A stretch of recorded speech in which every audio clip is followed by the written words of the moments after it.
Just so you guys know, at 8 a.m., which is an hour and a half from now, roughly, all of the blinds in the building activate. It's pretty amazing. The best part was, like, we didn't expect it the first time we were here at 8 a.m. So a couple of us were in, like, at 7. We're a little bit delirious, and, like, we hit 8 a.m. And so we're in a skyrise, right? We're on the 29th floor of this building. And suddenly, there's a bright flash from the windows. and a sound, like a rumbling, like a ka-chunk, and then... And so, for a moment, we thought, like, holy... We've been nuked. 29th floor, sorry. Yeah, and you're in Japan. That's the natural conclusion.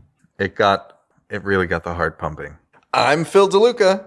I am Sean Watson. And I'm Nate Burgess. And we are Commanderin.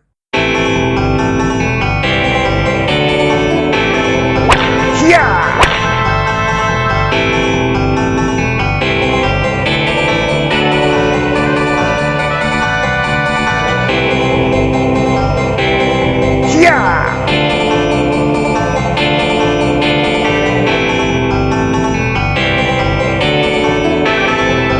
Commanderin! Yeah! Thanks for listening, everybody. We focus on topics the community wants to hear about and talk to interesting people along the way. But never, ever talk about 3 banned topics: religion, politics, and Hearthstone. You can find us on iTunes, on Facebook, on Twitter, on YouTube, on Reddit, and mtgcast.com by searching for Commanderin MTG Podcast. We have a great show lined up for our listeners this week, don't we, gentlemen? We're going to be talking up.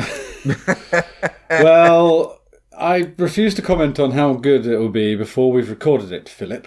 And well, we have it lined up. That's true. We do have it lined up in a straight line and everything. We're going to be talking about some of the legendary creature commanders from the Commander 2015 set. Yeah, it's going to be exciting. But first, we have some news. Once again, I am still in Japan, and so the audio quality might be a little bit lower than what we're used to. I'm in a conference room that is made to look like a living room. So I have no idea what this sounds like. I guess we'll hear it shortly. In other news, we have some leaked cards, perhaps. Just recently, somebody on Twitter, and these are all unconfirmed, leaked 3 very interesting cards from the Oath of the Gatewatch set. What do we call that again? Guardians of the Gate to See. Yeah. Because it's the Guardians of the Gate to See. It's the Sea Gate that is the gate they're referencing in the name. Yeah. But am I the only one just noticing that the set symbol for Guardians of the Gate to See is actually the Kozilek faceplates, the floating faceplates? Yeah, look at it. No, they're diamond shards. No. I'm going to disagree with you both. They are a pictographic symbol of the Sea Gate, of the name Gate. Oh no! The guaranteed Sea Gate. You look at the artisan of Kozilek, and you can see. I'm looking at the artisan of Kozilek. He's been to Disneyland. He's got his Mickey Mouse hat on. It's got a little beaten up on the car ride home. It's flattened out the edges. He just loves Disney.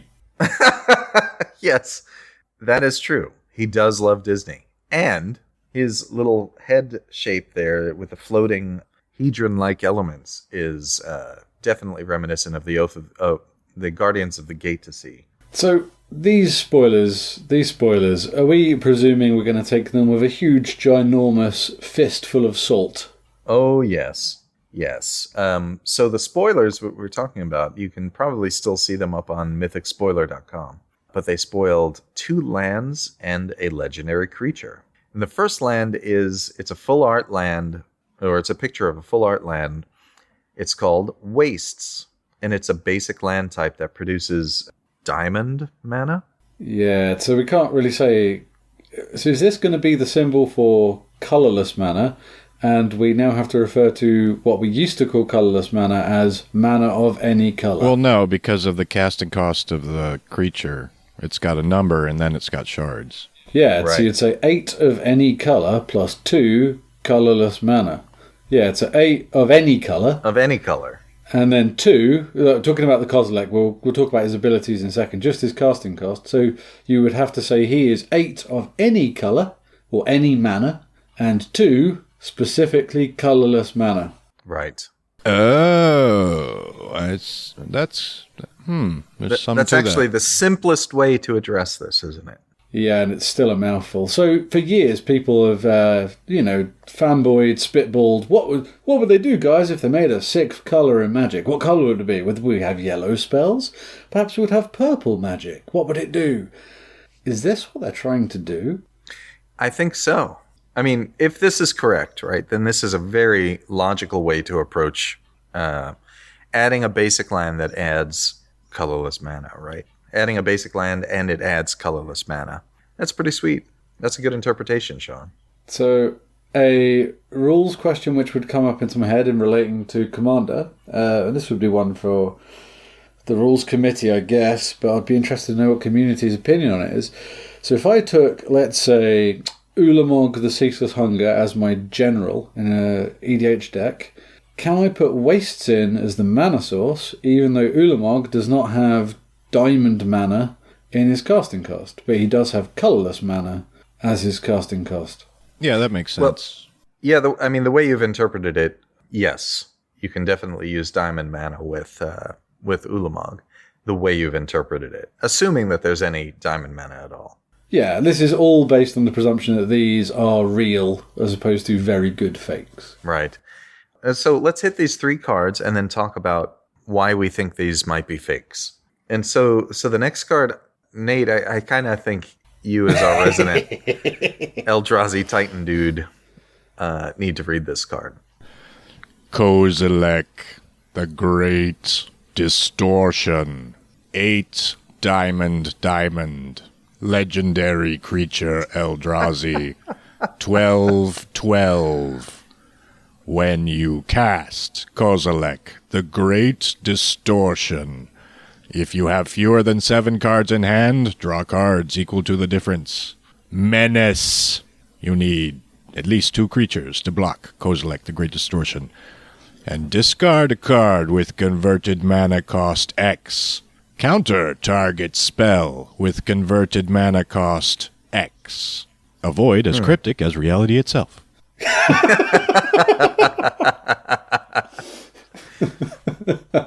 Yeah, that important note on that last ability. That's not target spell with converted mana cost X or less. That's just counter target spell with converted mana cost X. It's so very specific. If they cast a spell which is CMC 3 and you only have a card which has a CMC of 5 in your hand, you cannot counter their spell which has CMC 3, as that is written. That is correct. Right. Which is odd and very not very good. His first ability is excellent. It does prevent a lot of reanimator shenanigans, right? Where if this guy's out, then you could, in theory, use an Ulamog to counter pretty much any spell in the game, and then reanimate the Ulamog. No, if it were X or less, you could do that. And so that's what I'm saying. So the specific use of X there is really kind of a limiter on it. But of course, you've just filled your hand with cards, so it's true. I think it's feasible as a card. Yeah. I think it might be a real card. I think the kerning on the title text next to the mana symbols is maybe slightly off, maybe not. I don't know. I like his name because Kozilek the Great Distortion. I mean, Nate, you're a guitarist. You'll know that my Super Fuzz Big Muff pedal that produces great distortion. Wow. Yeah, that was Nate switching to an impression of a Super Fuzz Big Muff switch pedal. And Nate, you'll hear this in the record. It was broken up. Yeah, I can see it on the waveform. But it sounded even better. Yeah, that was awesome. You were ironically distorted. Right. So kind of a neat card. We'll get to again why this might be a fake in just a bit. And then the I last... had one about why wastes might be fake. So we've already discussed wastes, so just why I think wastes might be fake very quickly. It's an artwork thing. So you guys have read some of the stories and stuff. What happens once an Eldrazi has drained the land of all of its coloured magic? Right. It's supposed to crumble, but we don't actually know the effect of Kozilek on the environment. Does he turn things to diamonds? He's distorting them.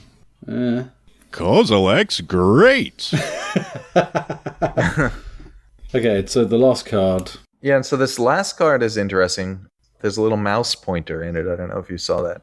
It's called Mirrorpool. It's a land, and it looks like it's a mythic rare land. Mirrorpool enters the battlefield tapped.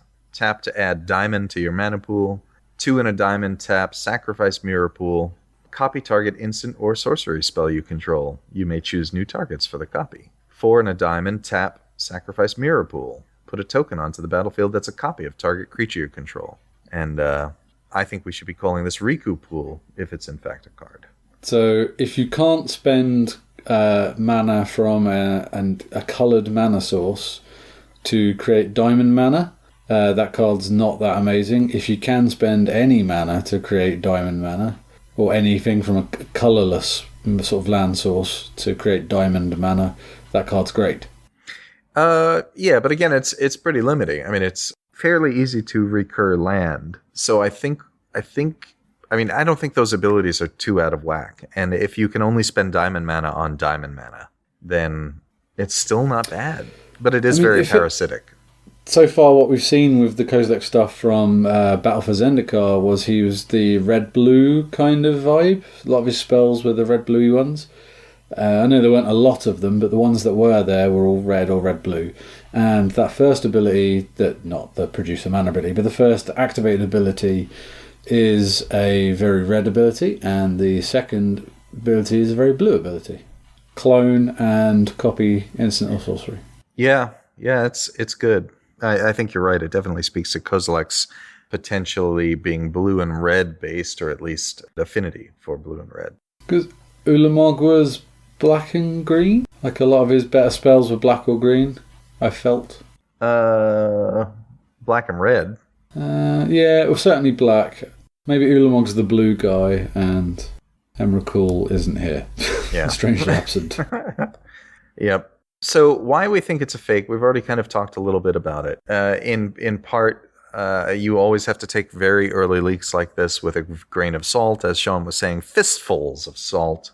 The art on wastes, as Sean mentioned, does not actually match the previously seen Eldrazi corruption. Yeah, Wake, I guess. Yeah, and then the Kozilek art, the frame has a slight cut in it, kind of 20% of the way down on the right side. And the whole idea that there's now a sixth, quote, color, unquote, in Magic, it's something that's been heralded for a while, and Mark Rosewater has been talking about it. I don't know. It's tough. It's believable, but it's tough to accept until we see it from an official source. And this, by the way, is, if it is true, this is what Mark Rosewater has called, or says that R&D calls, Barry's Land, named after an early Magic designer. Oh, in other news, Ronda Rousey got kicked in the head and she fell down. That's sad, but she'll come back. Muhammad Ali lost some fights. He's still arguably the greatest boxer who ever lived. It's true. Good luck to you, Ronda. And I think I accidentally saw that video yesterday. I was looking at a new follower on Twitter's media, and she had that clip of Ronda saying, "No one's going to kick me in the head," and then whack. But Ronda Rousey, of course, we talked about her earlier in one of our earlier episodes, and so we wish her the best of luck recovering from that blow to the head, both physically and career-wise. She'll be fine. She'll be playing Captain Marvel when Marvel make that film. She'll be Carol Danvers. Oh, yeah. She would be a good Carol Danvers, wouldn't she? Damn right she would be. I'm not the first person to say that, though. I can't claim credit for that, but she would be awesome. Yeah, because it was only later that they started painting started drawing Carol Danvers as kind of a sex symbol. But she was also always really kind of tough and hard. Well, her current uniform, she's got the old Captain when he was a man, the old Captain Marvel costume. So she's not wearing the black, lycra leotard anymore. She's wearing a full costume. She's not just walking TNA. They've given her a bit more respect. Oh, yeah, look at that. Someone just faint. What have they done to her? No, I'm sorry. I put myself on mute so that I could type.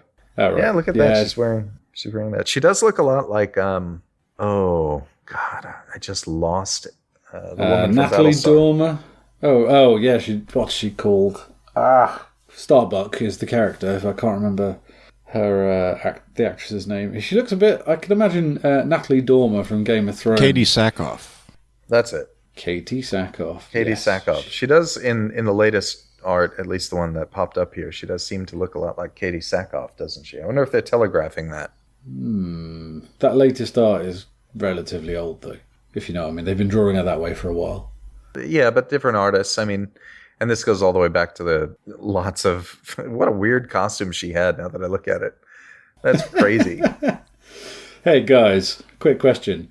How long do you reckon we could go on talking about Captain Marvel's costumes before all our listeners switch off?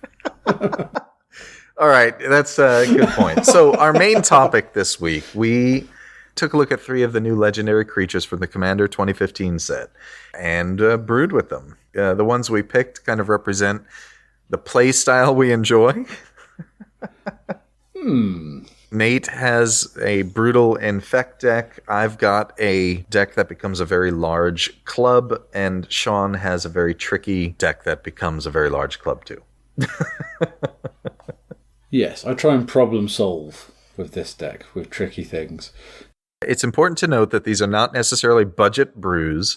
We happen to have been playing a long time in some cases and have amassed a good collection of cards. Plus, some of us go all the way back to the early days and have dual lands that we can use. Jerk. Original dual lands. Yeah, by some of us, he means himself, listeners. Well, yes, but, well... We'll get him off him, Nate. Yes, that and the posh lifestyle of a podcaster means that I pretty much have every Magic card that I want. That reminds me, are you getting me my mint condition mana crypt in Japanese, please? Oh, yeah.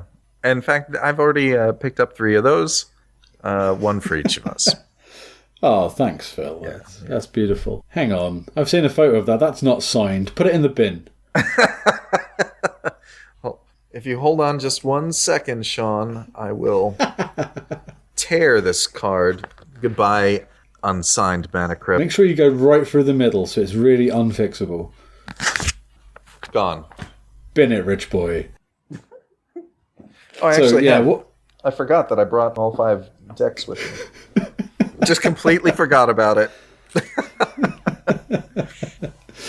So what we've done, listeners, here is we've each taken our favourite of the new commanders from the C15 set and have expanded the one we like the most. Might do some more of these in the future, but these are our favourites. So feel free to tweet us, usual social media stuff for things we may have missed, things that we perhaps could do better, or any questions you have about the choices we've made. We will post up the full deck lists that will be in the show notes. That's a very good point, Sean. By expanded, do you mean completely reworked using only the commander?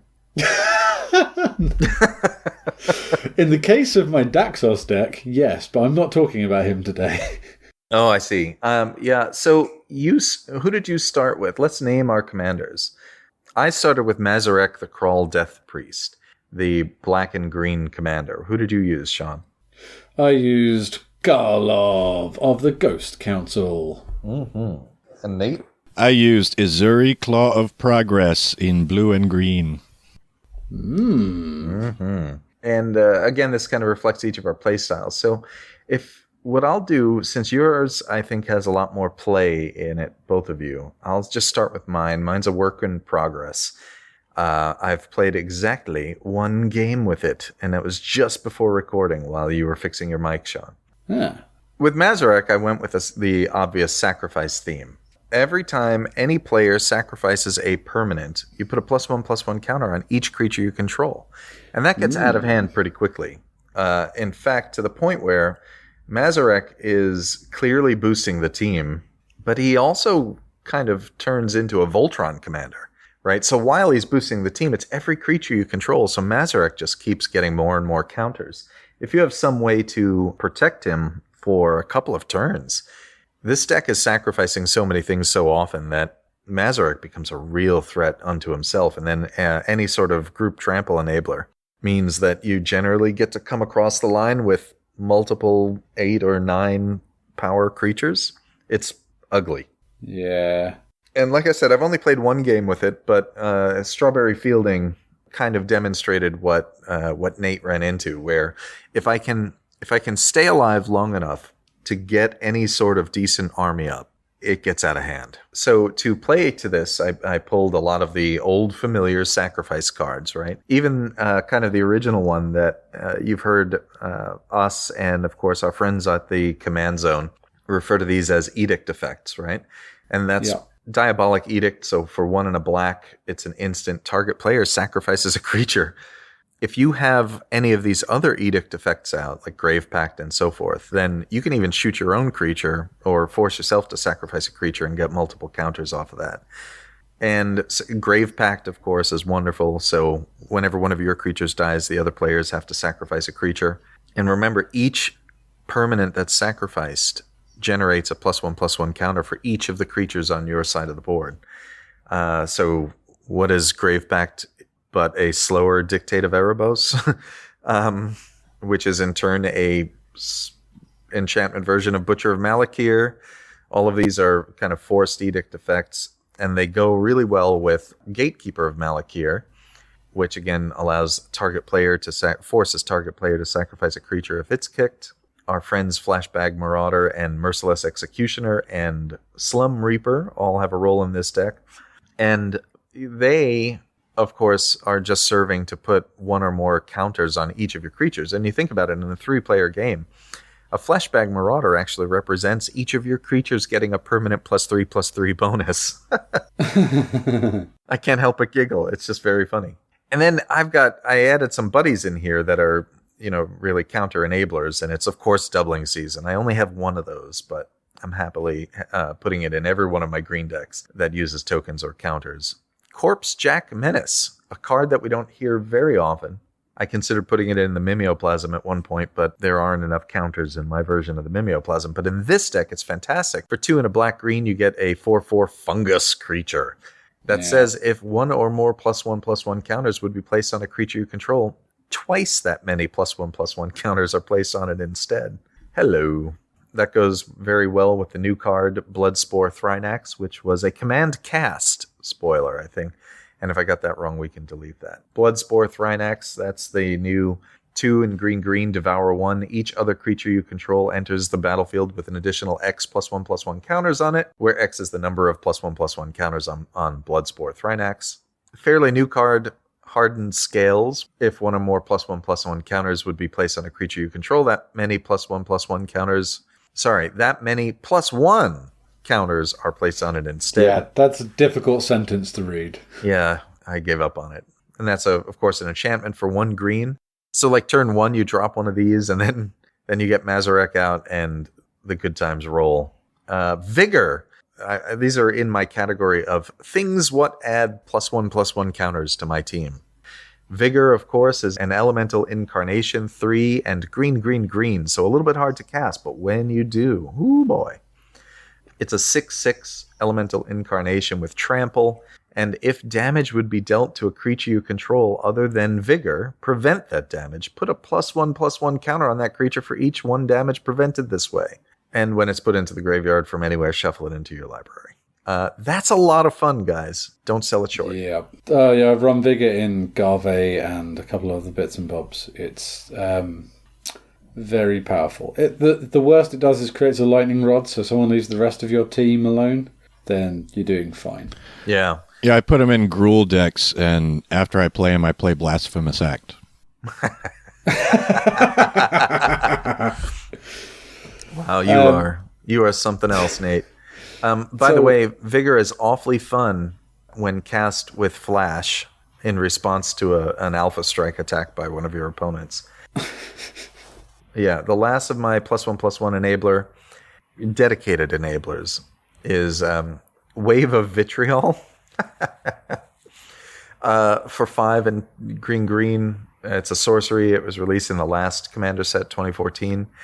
Each player sacrifices all artifacts, enchantments, and non-basic lands he or she controls.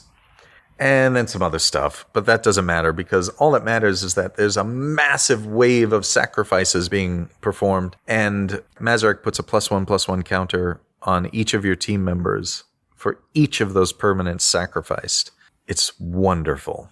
So that's and then there's some other green and black stuff in there. I didn't go with a lot of tutors. In fact, I only went with one, and that's if you count Sidisi with her exploitability. Yeah. And then, yes, I have a bunch of other things sacrifice either themselves or other creatures, but they're fairly standard. Hell's Caretakers, fetch lands. Actually, no, I don't have fetch lands, but I have sacrifice lands like Strip Mine, Havenwood Battleground, and some other fun things like that. I have a couple of questions about seeing it. Are you running Living Death? I am not running Living Death. Because it will sacrifice all the creatures in play. Put Mazirek's trigger on the stack, your creatures will come into play upon the resolution of the Living Death, then Mazirek's triggers will resolve, giving all your stuff 1 billion counters. That's an interesting card. Huh. Yeah, I'll have to take a look at that. Are you running sacrifice outlets like Ashnod's Altar? Yeah, Ashnod's Altar, Hell's Caretaker, a couple of other Perilous Forays. High Market. And High Market, of course, and Viscera Seer. Okay, 2 more cards I'm going to ask you before I start just saying, have you got this, have you got this? Because these are big funny ones and I'm not sure you've necessarily considered them. Woodfall Primus and Puppeteer Clique. Both, yes, both are in here. Yeah, so listeners, you can fire off. If you have a sack outlet and both those creatures in play, you can infinitely wipe the table of non-creature permanents and put all creature cards in graveyards into play under your control, then exile them at the end of the turn after they've all attacked. Because you just keep sacking the Primus off to put a step trigger on your Puppeteer Clique that you then sacrifice the Puppeteer Clique to put a trigger on your Primus that you then sacrifice the Primus to put on, etc., etc. Well, I was just going to recommend Drana Liberator of Malakir for more counter spew, but if you're recommending that, never mind, man. Yeah, so that will infinitely put +1/+1 counters on all your creatures, and all the creatures from opponents' graveyards will have X amount of counters on them, X equaling the number of creatures in all graveyards, and you win with those 3 cards in play. Or any sacrifice outlet and Woodfall Primus and Puppeteer Clique. Yeah, that's pretty sexy. Cauldron of Souls? While Yes. we're thinking big persist things? Yeah. I realized that Woodfall Primus was a pretty good inclusion in this because the +1/+1 counters, of course, are going to wipe out that -1/-1 from the persist. And then I looked for the other persist, hit the Puppeteer Clique, and that's when I realized, okay, actually persist will work really well for all my guys here. And of course, Cauldron of Souls, which Nate introduced at least me to, had to go in once I realized that. And I'm not sure which version of the deck is up on deck stats, but the one with Cauldron of Souls will be up there shortly. Yeah, this is a powerful deck. It really is, and I'm looking forward to playing it 3-player. Hint, hint. All right.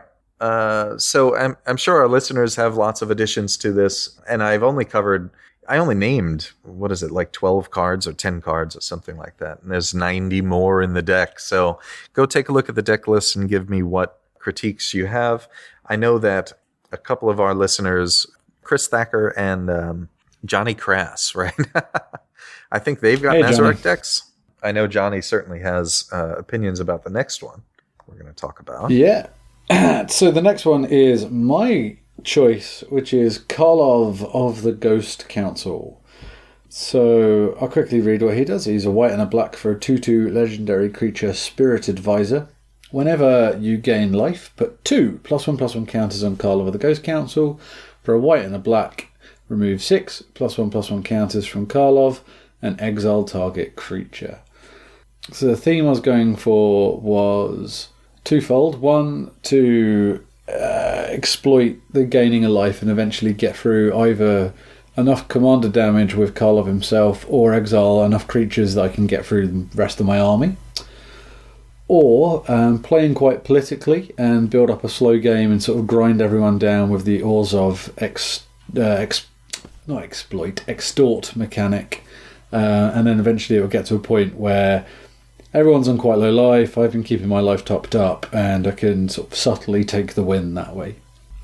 So the first cards I put into the deck were some cards that are commonly known in modern parlance as the Soul Sisters, which is Soul Warden, Soul's Attendant, and Auriok Champion.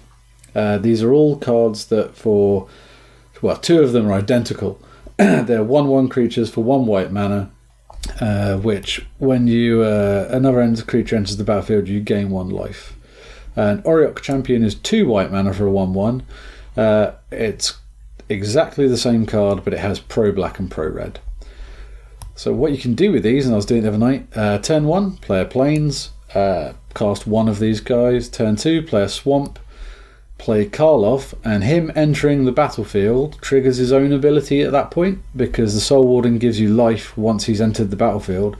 So he actually enters the battlefield as a 4/4, and then by turn 3 I had an 8/8 commander on the table without paying any more mana. Crikey. Yeah. Because my next 2 opponents both played creature spells. So, okay. You go away. Go ahead and Sakura Tribe Elder or Burnished Heart or Yavimaya Elder or any number of sort of small, normally ramp creatures that come down early on in the game. And people tend to not want to sacrifice their ramp. So that wasn't bad. Tricks you can do with the deck. So you're looking at playing. I found myself building more creatures. My initial build of it had not that many creatures, and it was sort of pure Voltron. But then I remembered I'm not a giant Voltron kind of guy, so I built a lot more creatures into it. Anything with a good solid stab of lifelink into it. So things that give lifelink to your entire team. The 2 stars in the deck are Whip of Erebos, which is one of the best black cards printed in recent years. So 2 and 2 black for a legendary enchantment artifact. Creatures you control have lifelink. Pay 2 and 2 black to tap it, and you can return a target creature card from your graveyard to the battlefield against haste until the end of the turn. Exile it at the beginning of your next end step, and if it would leave the battlefield for any reason, exile it instead. You can only activate it anytime you can activate a sorcery. But the real important bit on that card is the lifelink. Sorin, Solemn Visitor, is a Planeswalker as well. His +1 ability is until your next turn, creatures you control get +1/+0 and lifelink. And that's until your next turn. So he keeps it even if you're playing defensively, which is a subtle difference. A lot of Planeswalkers that give out abilities are like until the end of turn, but he gives it to your whole team for a whole cycle of the table. Tricks you can do with your life. People always ask, what can you do with tons of life? Well, in this case, the commander's doing it for you. He's becoming massive. At worst, you're exiling opponent's creatures. We'll hate it when that Prophet of Krufix comes down. You've always got an answer to that in your commander. You should be gaining enough life that he should be getting into ridiculous stats levels really quickly. Other things you can do with your life. Sanguine Bond, which is a black enchantment for 3 and 2 black. Whenever you gain life, target opponent loses that much life. And this feeds into another sub-theme of the deck, which is draining effects. So gaining life, damaging your opponents or making them lose life, and you gaining life, or the same amount of life back. Another really good card in Orzhov colours for that is Debt to the Deathless, which is 2 white and 2 black and X. Each opponent loses 2 times X life, and you gain the life equal to the life lost this way. That can finish a game really fast. It's like double Exsanguinate. I don't know if you guys have ever fought against the Debt to the Deathless when it goes off. Yeah, it's brutal. It's this is kind of nasty. I don't look forward to this. So, question. I mean, I'm sure you have more of these than you've named, but Did you include something like Well of Lost Dreams? Yes, so drawing cards of life. So Well of Lost Dreams is in there. Alhamrat's Archive, which obviously doesn't give you card draw unless it gives you double life though. And when you are drawing cards off of spells like Read the Bones, Night's Whispers, so there's all these little cheap black sorceries that say pay 2 life, scry 2, draw 2 cards, or pay 2 life, draw 2 cards. And then I've put in stuff like Erebos and Greed, and I didn't have a spare Necropotence around, so the deck list I'm putting up doesn't have it in, but there will be a Necropotence in this deck. When I brew, listeners, I only brew with cards I have available to me, and then I add into sort of a fantasy draft for the deck, and then go and purchase the cards I'm missing. How about Unspeakable Symbol? I've contemplated that. Is that the pay 3 life, put a +1/+1 token on something? Counter, yeah. Counter, sorry, token. Yeah, get me. I thought about it, and I took it out because I wasn't going super Voltron with it. It's on my list of could go back ins. Right. Because you're going to have the extra life, and maybe suddenly you need 6 counters to be able to exile something. So Johnny Crass and Alex Zito. I've added the U in his name because I've spelt it in the British way. Yeah. Zito. Pointed out that I'm running Pestilence Demon in my deck. So that I haven't got the card out in front of me, but he's a 8 to cast, 5 and 3 black, 7/6 flying demon. So he's pretty expensive, but he has Pestilence strapped on him, so you can pay 1 black and it deals 1 damage to all creatures and all players. What happens if you have lifelink out from your Sorin Solemn Visitor or your Whip of Erebos is it gains you a giant bucket of life, plus Karlov, for 1 black mana, gets, however many players there are, plus how many creatures there are, times 2 encounters.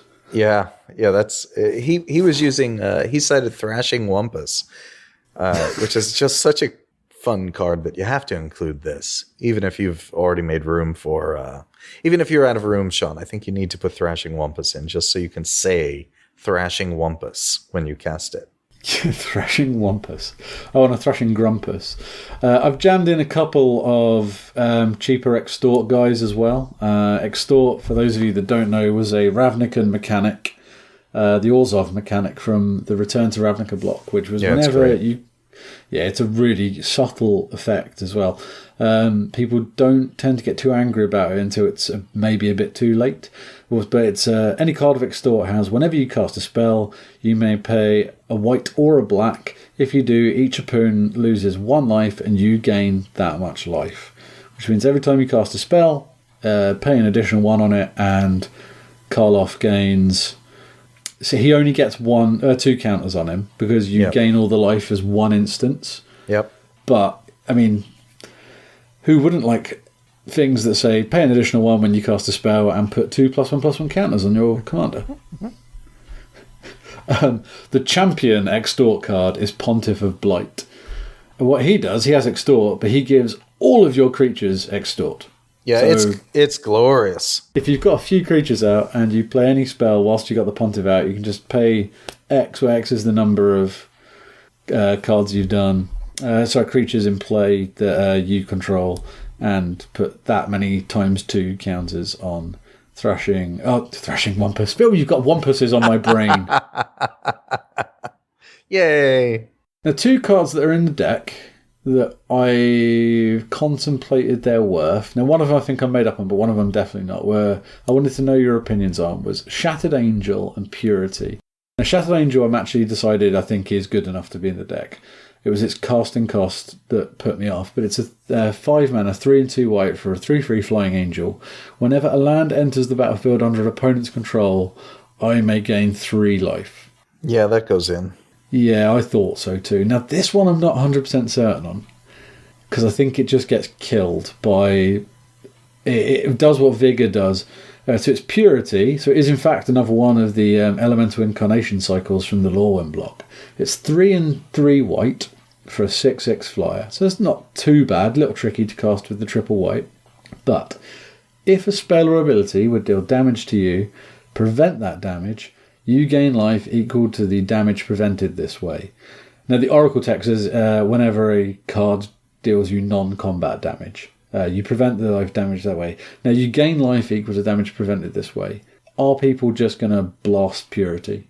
I don't think so. Depending on the type of deck your opponent is playing, we don't do a lot of non-combat damage to each other except in specialized cases, right? Well, I do. Yeah. Oh, Nate's got... I was actually thinking of Nate as the exception.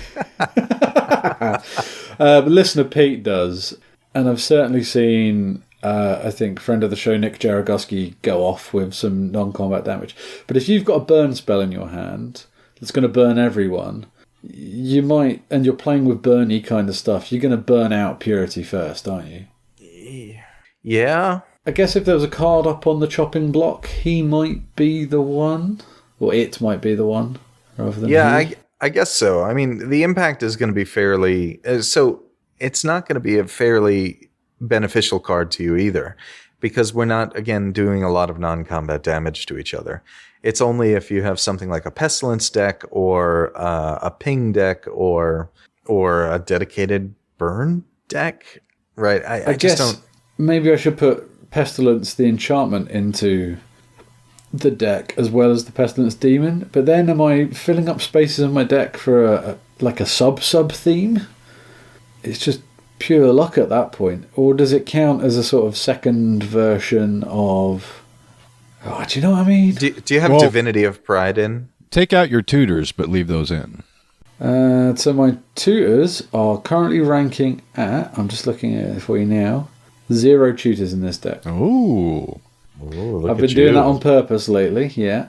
The closest you get to a tutor is Dark Tutelage, which is not really a tutor, it's card draw. I've got a Zuran Orb in the deck, which is a 0 to cast artifact, sacrifice a land to gain 2 life. So that comes down to I'm doing the final attack of the game. Yeah. And I've got Karlov through, I can sack off my land just to finish the game out. Yeah, the funny thing is it's a very good surprise. Yeah. You don't even have to be close with Karlov. He just has to, Karlov has to have 8. You could swing in with your 8/8 Karlov. Your opponent doesn't block, and then you sack to the Zuran Orb. Of course, everybody's going to see that if it comes, but if you have the Zuran Orb out, but that's why we have flash enablers. I am running Divinity of Pride, and I'm also running Blood Baron of Vizkopa, sort of my big lifelink creatures. I've got put in Felidar Sovereign, which I've always grumbled about, but every time I mention it, everyone goes, Felidar Sovereign's alright. So I'm going to play with it, and when people realise it's not alright, I'll take it back out again. It just means that you... the real problem with Felidar Sovereign is one of your opponents has to be holding removal, or it's over. Yeah, I know. And then you go, everyone... It's one of the cards where I would... If someone played it, and all 4 players, because we tend to play 4-player listeners, all 4 players were sitting there enjoying the game, and it was still, relatively mid-game. It's not gone on too long. I played it, and when I win, it's the sort of... Someone else played it and said I win. It's the sort of card that I think the other players would say, good for you. We're going to carry on playing this game. I've seen it. It tends to degenerate into... Not degenerate, but it tends to become an arch-enemy match, and then people just hit that other player just to keep them below 40. If you can do that, the tension is good.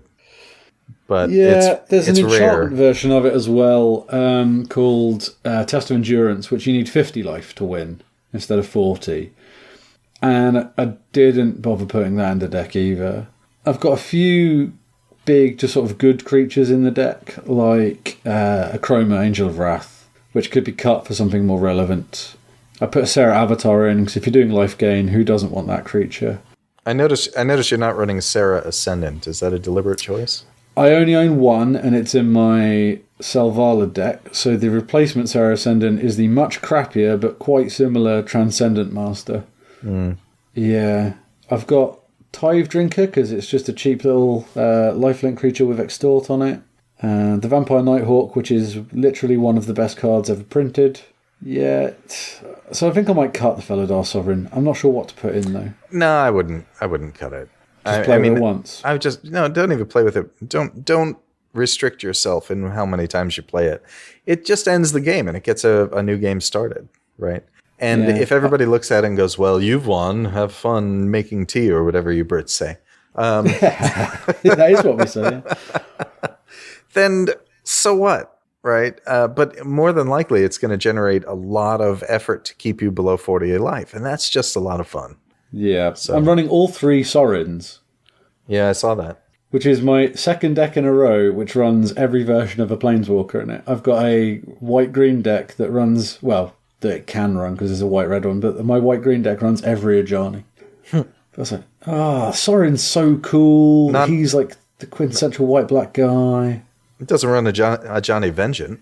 Yeah, so I said there is a white-red one it doesn't run. Oh, but sorry. It runs every one it can run. Should I cut a Chroma? I don't know. She's good. If I had a spare Baneslayer, I'd swap a Chroma for a Baneslayer because it's got lifelink. But yeah. So anyway, enough. Karlov, just to quickly finish, he's just a big BE, life-gainy, black-white deck, but he can suddenly go out of nowhere. Boom! You're dead from my commander. Yeah, that's good stuff. He's got a few surprises up his sleeve. As you mentioned, at Johnny Crass and at Alex CK Zito says that they're also running Karlov decks, and so I'm sure the 3 of you will have a jolly good time talking about this. Well, I've had a fabulous time, fellas. I do hope you've enjoyed our insights and hope to tune in same time, same channel next week. Enough of my nonsense. Nate? Yeah. So I picked Ezuri Claw of Progress, and I've been waiting for a blue-green commander that can work for heading up an infect deck. Because green is good at infect. Blue isn't as wide with infect, but it's got some superstars. And blue can do proliferate, and blue can do unblockable. So unblockable infect creatures. So first, I'll give an update. In a previous episode, I said that Ezuri Claw of Progress versus a Karlov of the Ghost Council deck, the Karlov deck would lose. Well, we played a 4-player game with friend of the show, Nick Jargowski, heading up the Karlov deck. And on the one hand, Karlov did win that game. But on the other hand, the reason Karlov won that game is because my Ezuri could only kill 2 of my 3 opponents in a single turn, and Sean and Pete both had more threatening board states at the time. He's everything he's saying now, 100% true. Yeah. I like a spite. What was I playing with, Nate? I've forgotten. I don't remember. Yeah, I can look at the replay. As a spiteful move, I just sort of said, right, if I'm going to die, I'm going to do as much disruption to you, Nate, as I can, and then got murdered promptly. Wait, you were spiteful? No. No, I wasn't. Jesus, what was that argument? What was that? You had an issue in your meta where you did something? Oh, that was a great one. We've spoken about it before, very briefly. Destroying lands, right? I had an Arcana of Justice, so when he dies, he exiles a permanent, and a Stuffy Doll out. And another player had a, what's it called? Nevernyal's Disc untapped. And a Kalia player, sitting to my right, wanted the disc to go off so he could do it. So he decided to return to dust in his turn, to exile the disc or force the disc to activate. And he looked over at me. The Stuffy Doll wasn't locked onto him. I said, if you exile the Stuffy Doll, when you kill my Archon of Justice, because the disc was going off, I'm going to exile your only black mana source you have on the table in your Kalia deck. And he'd only pulled 1 black swamp out at that point. And he said, no, you won't. And I said, just try me. He did it, I did, and he scooped from the game. Right. Yeah, apparently that was me being spiteful. Yeah. Sorry, Nate, we interrupted you. You can cut all that out, sorry. All right. So, of the precon, these are the cards that I kept in the deck. And these are almost all of them are staples that we've discussed in previous episodes. We got Sakura Tribe Elder. We got Eternal Witness, Solemn Simulacrum, Bane of Progress. I like that one. I'm not sure we've talked about Coiling Oracle. It's a green and a blue 1/1 Snake Elf Druid, and basically when it enters the battlefield, you get a free card. Yeah. I think it got mentioned once a long time ago. Yeah. Trigon Predator is a 3-mana flyer that every time it does combat damage, you can destroy a target artifact or enchantment. Oh, it's great. Yep. Cold Eye Selkie is tempting. I took it out, but it's tempting. Whenever it does combat damage, you can draw a card, and I believe it has some kind of island walk.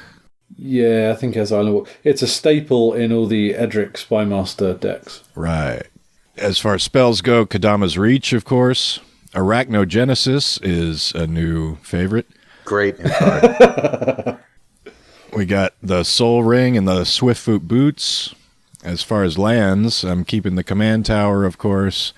I'm adding the Vivid Creek and the Vivid Marsh because I have a lot of proliferate spells in this deck, so that works on any counters on any permanents or players, so I can pump up my Vivids with proliferate spells.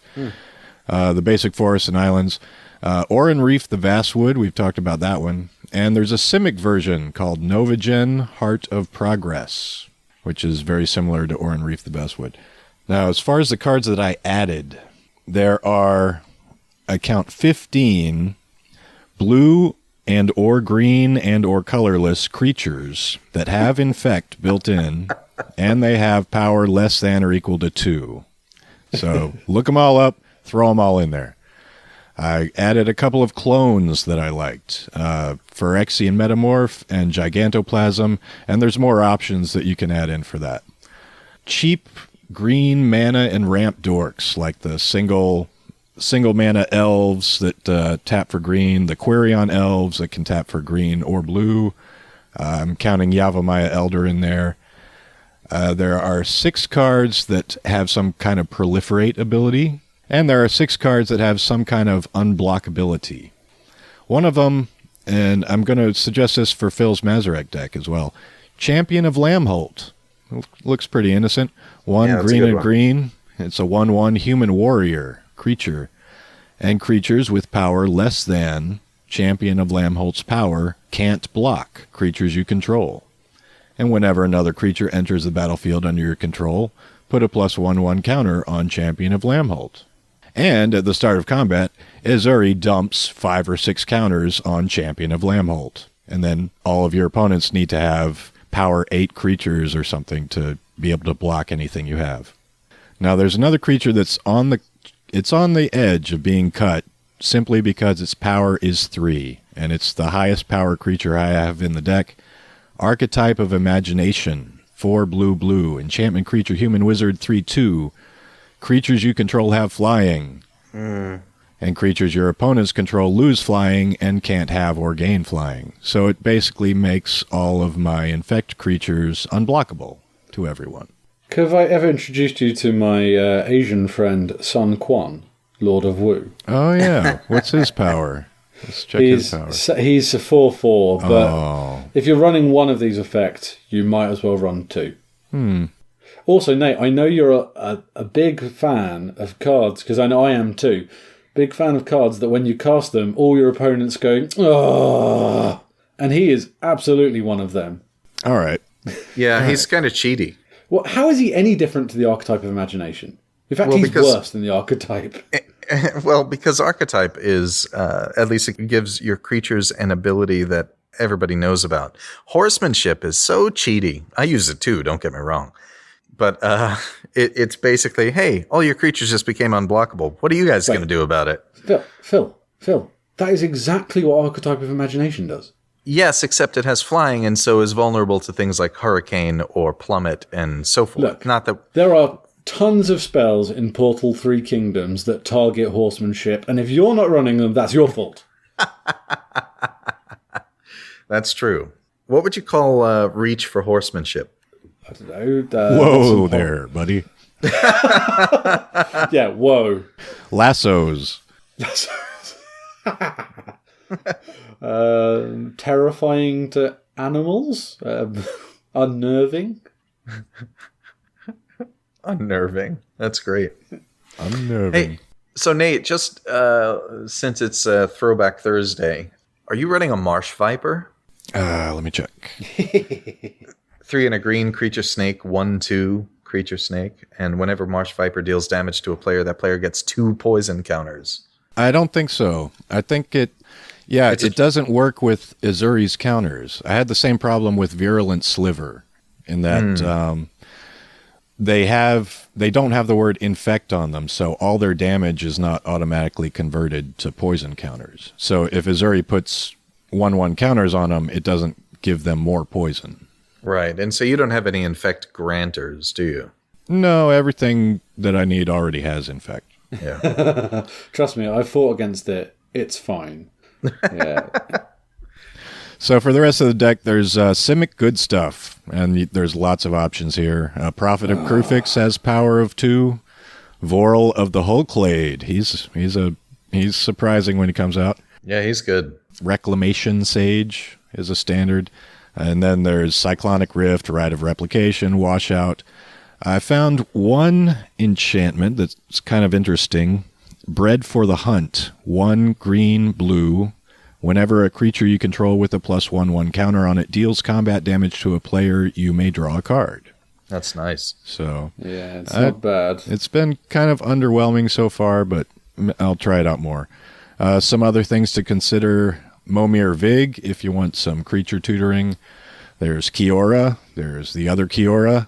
There's Zamek Guildmage. There's Kiora, and there's Kiora. Yeah.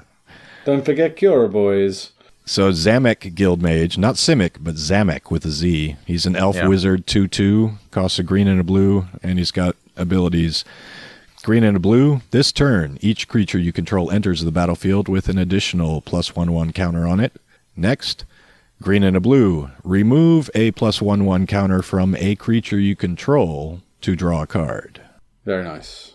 A card you may have not considered, Nate, or at least I haven't seen this, you probably have, you can tell me now, is she's only got 1 power, but not really, Prime Speaker Zigana. No, I didn't. Yeah, she's only got 1 power, but she comes in with X +1/+1 counters on her. X is the highest power amongst other creatures you control, and you draw that many cards. Yeah, that's very handy. She won't trigger Ezuri's experience counter, though, because she enters the battlefield at least with a power greater than 2. Yeah, there usually needs to be a pause between them entering the battlefield and them getting whatever counters.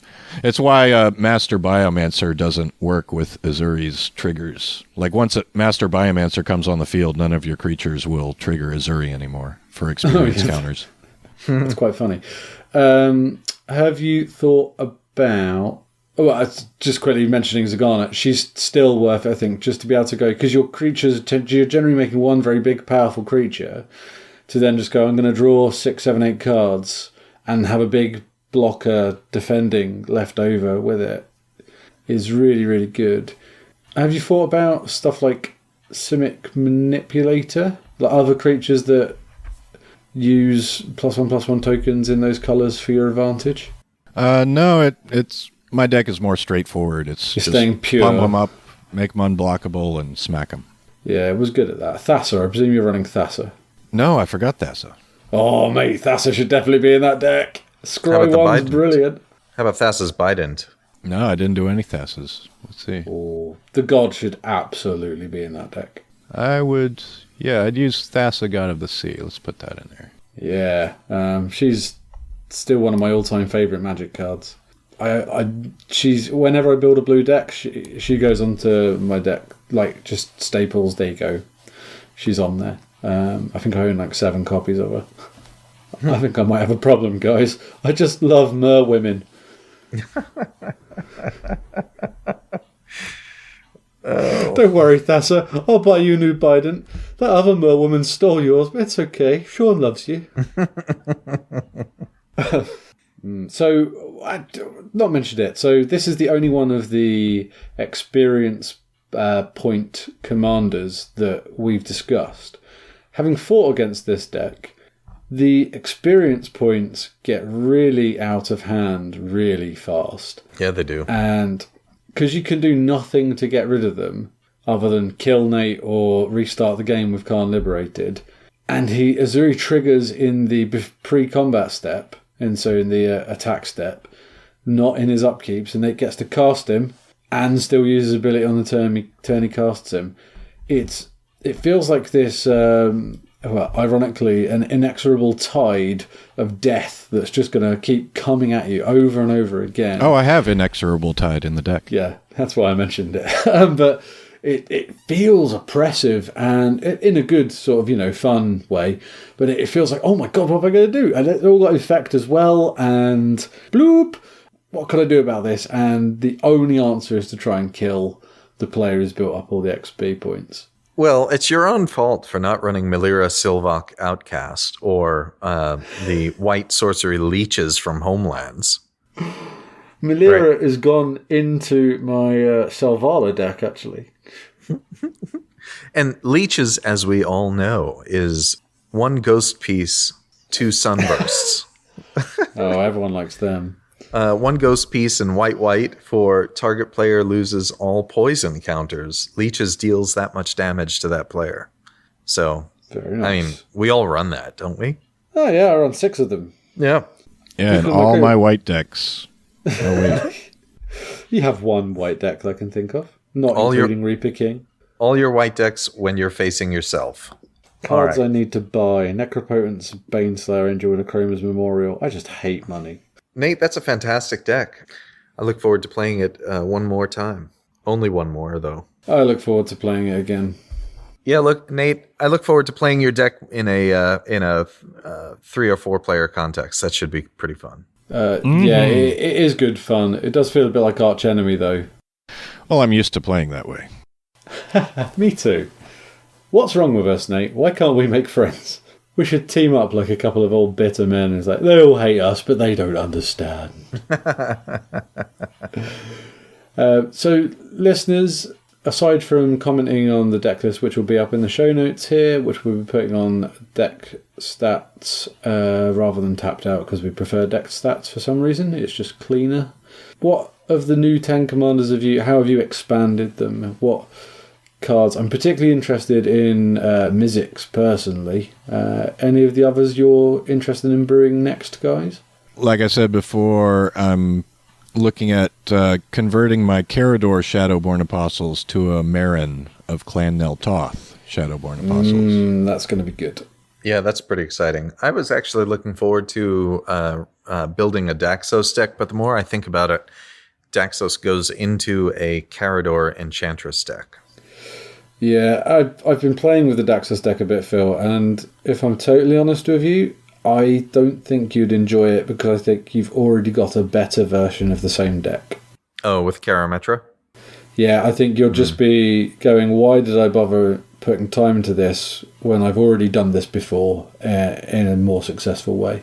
Well, if not Daxos, then I was actually I'm kind of torn between either Cassetto, the Orochi guy, the snake guy, or Mizzix. Yeah, I built a under $50 Mizzix deck, and it's really good. Very good. Maybe we can make a Kalemni deck work. Sorry. Yeah. All right. So next time maybe we'll do 3 more commanders. I'm hoping to get a few games in with this one before I abandon it to the mists of time. Right. So unless we have any other comments, gents, we need to say that we love our listeners, don't we? We love our listeners and our viewers. We can't forget the YouTube community. You're fun, you tell us what you think, and you even playtest decks with us. And I'm looking forward to playtesting a lot more decks with a lot more of our listeners. Please take the time to contact us. And if you really like us, this, again, I'm begging. I'm not a proud man. Give us a 5-star rating on iTunes. Please. His children need to eat. Yes, it's for the children. Well, we're talking 5-star ratings quickly. We got some brilliant 5-star ratings on that Podbay review website. Oh, yeah, that's right. Pod That's Radio. right. To the person that reviewed our website thinking we were playing Yu-Gi-Oh! I don't know whether you're crazy or a comedy genius, but either way, keep it up. Yeah, I'm voting for Comedy Genius. That was hysterical. So good work, whoever did that. I hope you kind of pop onto Twitter and say hi. Yeah. So anyway, we can point to those 5-star ratings even on Podbay to the people who care about those things and say, check that out. People really, really dig our show. You should help us by coming on and talking about Magic with us. Our theme song was created for the podcast by Nate Burgess, who is also doubling as editor while I'm in Japan. Thank you, Nate, for doing that.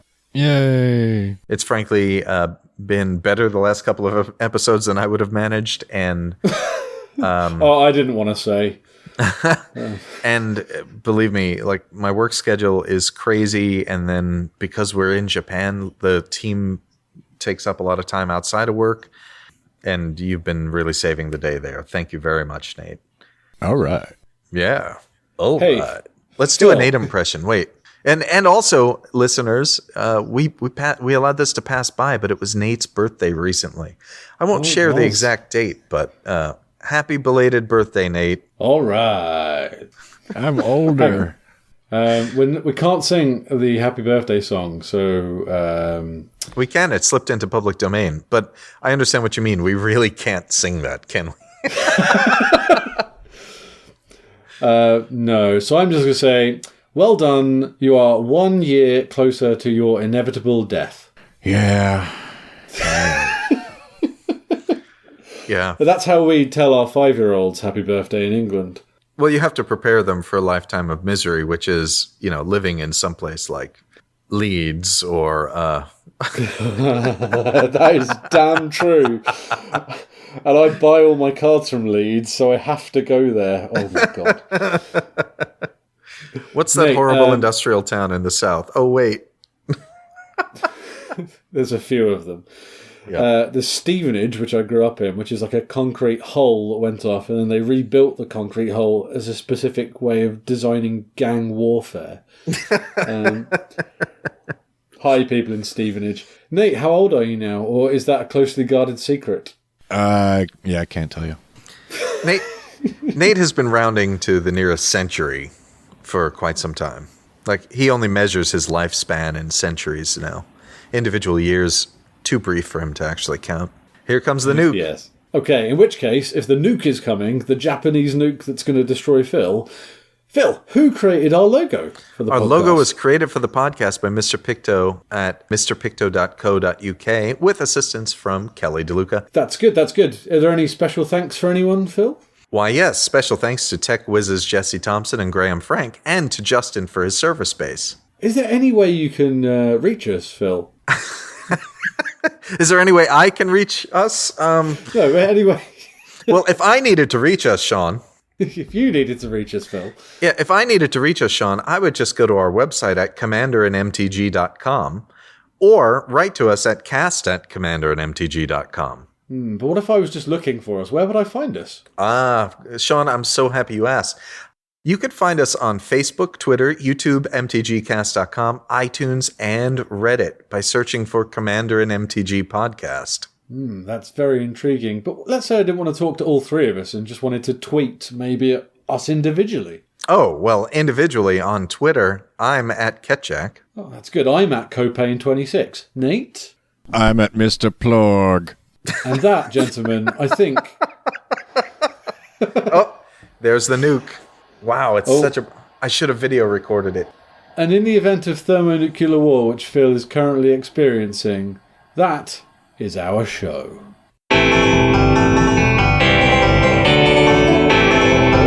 Yeah!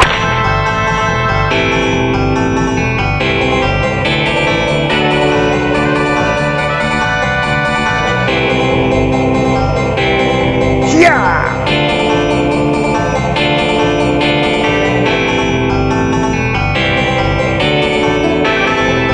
Commanderin! Yeah! When I look into your eyes, Phil DeLuca, I can feel my heart beat.